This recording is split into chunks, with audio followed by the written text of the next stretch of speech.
which has a license plate on it, and that's the resonator. Now the interesting thing about this guitar and the resonator on it is the license plate is from my birth year, 1942. And it was built by Randy Morrison up at East McKeesport Guitars. And he builds these things.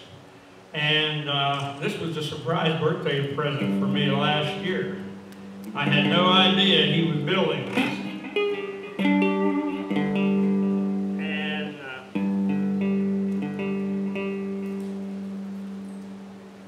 where the controls are.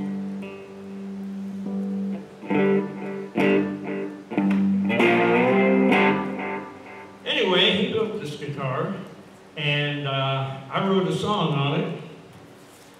The song is called Alligator Alley. Now, when I lived in Lexington, Kentucky in the early 70s, I-75, the interstate, was about a half mile from my house. And if you got out on the interstate, you went north, you ended up in Cincinnati. But if you went south, you ended up in the Everglades, because the road turned into Alligator Alley. And a fellow came by my office one day, and maybe you know this guy, his name's Ed Boyd. He's a traveler, he's a vagabond, he's a hobo, whatever you want to call him. I've known him since the 60s. I've given him rides all over the country. And he came into my office and he told me a story about back in 1972, he was hitchhiking from Key West, Florida, up here to McKeesport. And he got stranded on Alligator Alley.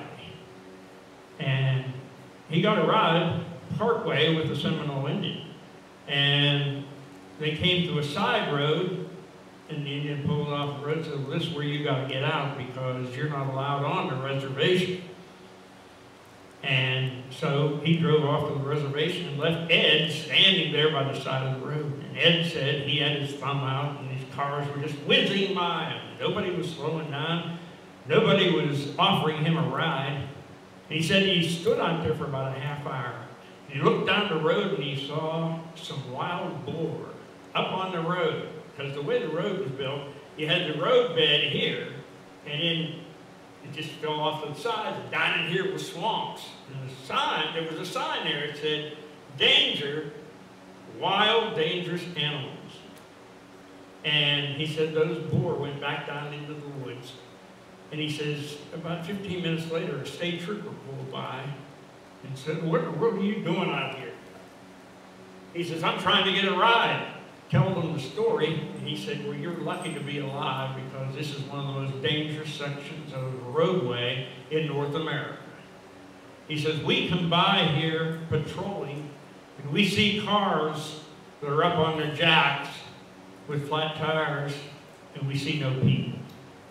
And it's because the panthers either get them, or the poisonous snakes get them, or the alligators get them. So he tells me this story. I went home and wrote this song. It's called Alligator Alley.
You better take me now.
I get out there alive.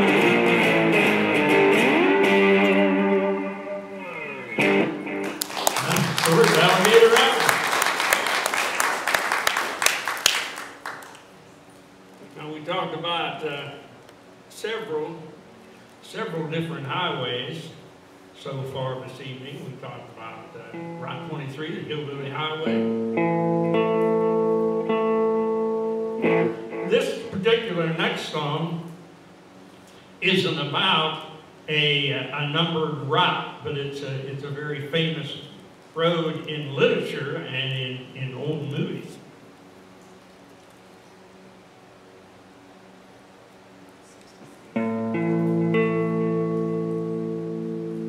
And that road is Tobacco Road.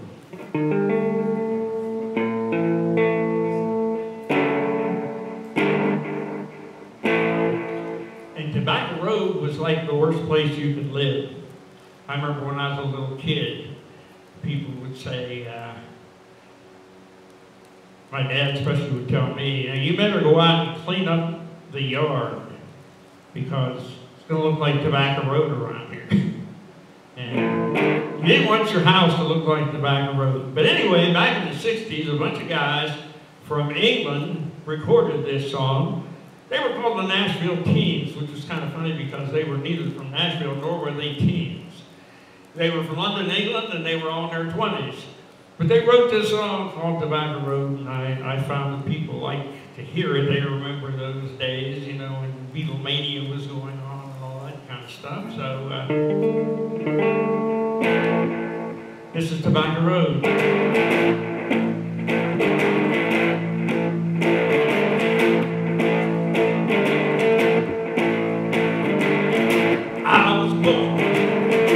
In a gun, my mama died and my daddy got drunk.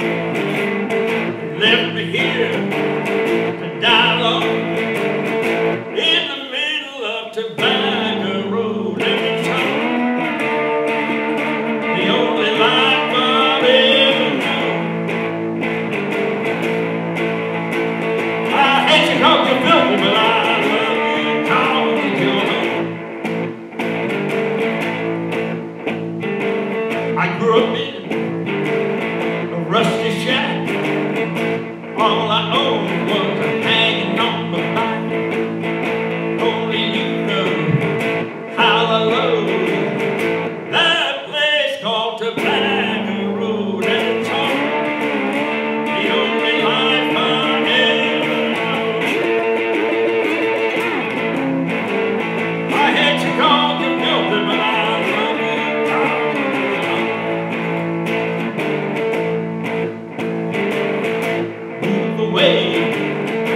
get a job with the grace and the help of God. Make some money, get rich I know. Take it back to Tobacco Road, 'cause it's home, the only life I ever known. I hate you 'cause you're filthy, but I love you 'cause you're home.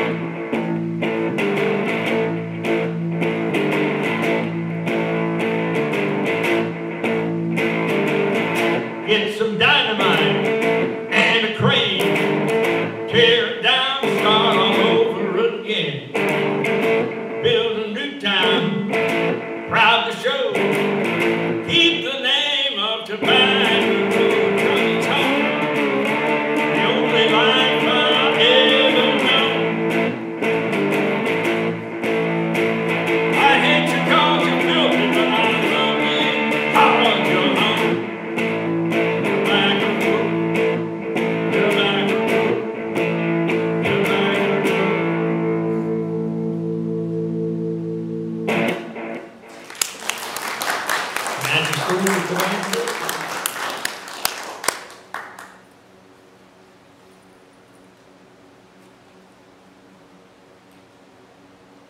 All right. One more song, but actually it's the first of two prison songs. We already did one, and this is 2 and 3. This one was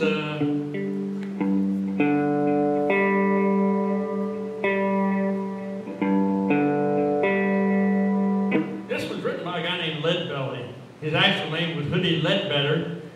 He was in prison for murder. He was in Angola prison in Louisiana. And he literally sung his way out of prison. Hard to believe, but the governor was visiting the prison one day to see rehabilitation and what was going on there. And Leadbelly made his way somehow. He had a guitar. They had given him a guitar. And he somehow made his way to the governor's area where the governor and all the state officials were sitting around having their lunch. And he came up and said, "Mr. Governor, can I please sing you a song?" And the governor said, "Well, of course you can sing me a song." And he sang a song like, "Please, Mr. Governor, let me out of jail." And guess what? The governor pardoned him. And he got out of jail. He ended up going up to New York City and spent the rest of his days singing in cabarets and coffee houses and places like that. But this is probably one of his most famous songs. Creedence Clearwater Revival did a version of it. I don't sound like John Fogerty at all, so don't expect that. But anyway, this is a song that's about a very famous train, because we're going to be moving into the area of train songs here. The train was the Midnight Special. And the old superstition was that if the headlight of the train coming through the buildings where the people were incarcerated, if that headlamp landed on you, that meant you were going to get freed from the prison. And so this is a song called The Midnight Special.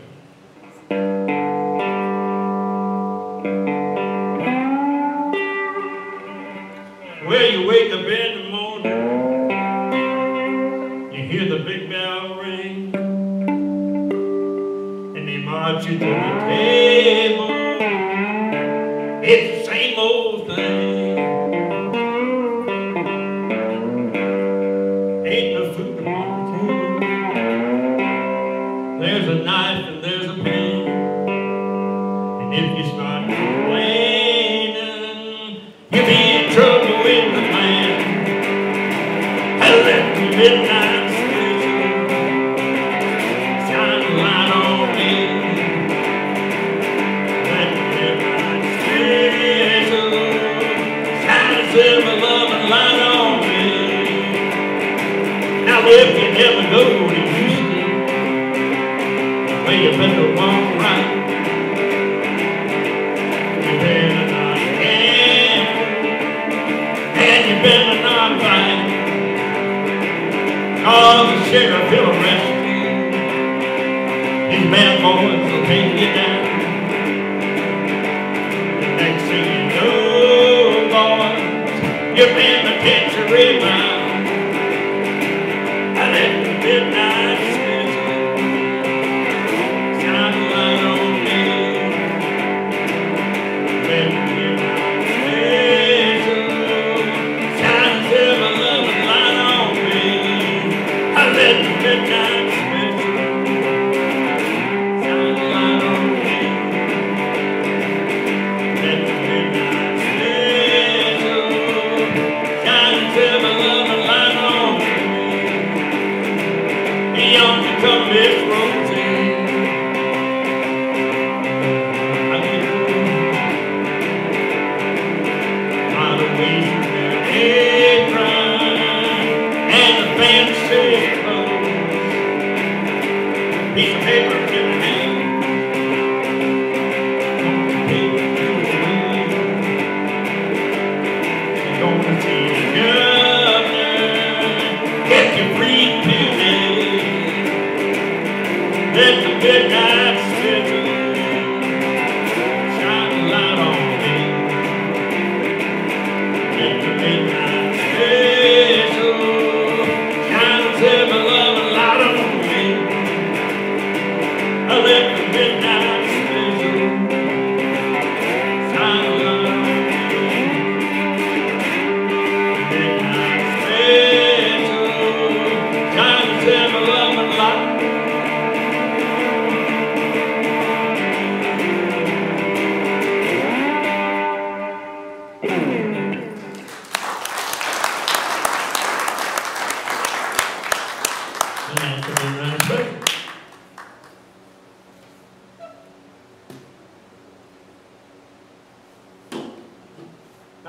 next song I don't need a guitar to do. I got a 3.5-pound hammer here and a railroad spike. But this is a prison song. Johnny Cash recorded it. Harry Belafonte recorded it. In fact, on the Harry Belafonte record, there is a harmonica player that nobody had ever heard of before by the name of Bob Dylan. In fact, everybody thought his name was Bob Dylan at the time. But he played the harmonica on this record. And this song is called Take This Hammer. How can you do a song called Take This Hammer if you don't have a hammer and you don't have a railroad spike?